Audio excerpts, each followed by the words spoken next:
chuyện đâu giản đơn thế này. Có phải anh đang trêu đùa em đấy không?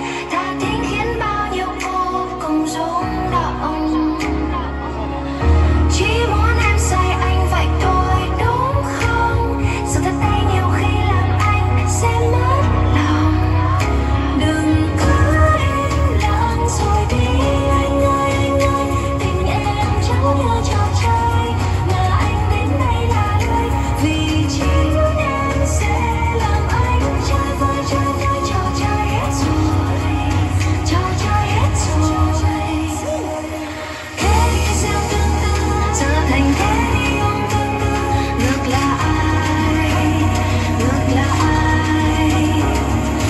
Thế đi gieo tương tư giờ thành thế đi ôm tương tư, ngược lại, ngược lại.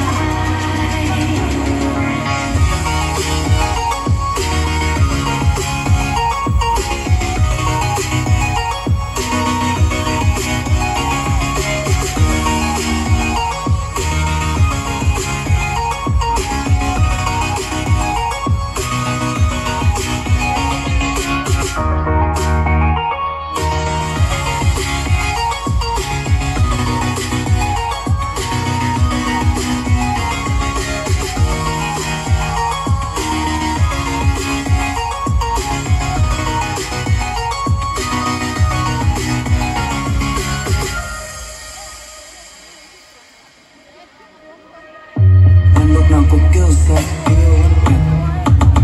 anh như lời người ta nói không sai. Nhận xác là drama queen, nên tin em đây người soi nói nhìn cái đôi mi anh. Anh cần một người đi sống sống để mình để em có việc lấy đi rồi. Ngoài em anh không còn thấy gì hay vì em vẫn luôn khoe sắc huyền bí như một bạn quên.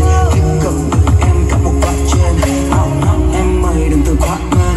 Vì em kệ đi anh nghĩ họ còn biết họ lại như em chưa từng yêu một chấm. Cái feel của anh thông thường là đi bằng nhau, nên thích của anh là mục tiêu thì em đừng đắm. Gặp vợ anh làm gì không dễ để quên được đâu, nói nghe nào hay. Có phải anh đang trêu đùa em đấy không?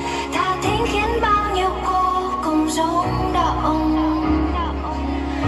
Chỉ muốn em say anh vậy thôi đúng không? Sự thật đây nhiều khi làm anh sẽ mất lòng. Đừng cứ im lặng rồi đi anh ơi, tình em chẳng như trò chơi mà anh đến đây là lời. Vì chính em sẽ làm anh chơi vơi trò chơi hết rồi, trò chơi hết rồi. Ông bà ta nói đâu có sai đâu anh à, kể cấp sẽ gặp bà già sẽ cho biết là. Ông bà ta nói đâu có sai đâu anh à, đời anh đi gieo tương tư rồi anh thấy là. Thế đi gieo tương tư giờ thành thế đi ôm tương tư, ngược lại, ngược lại.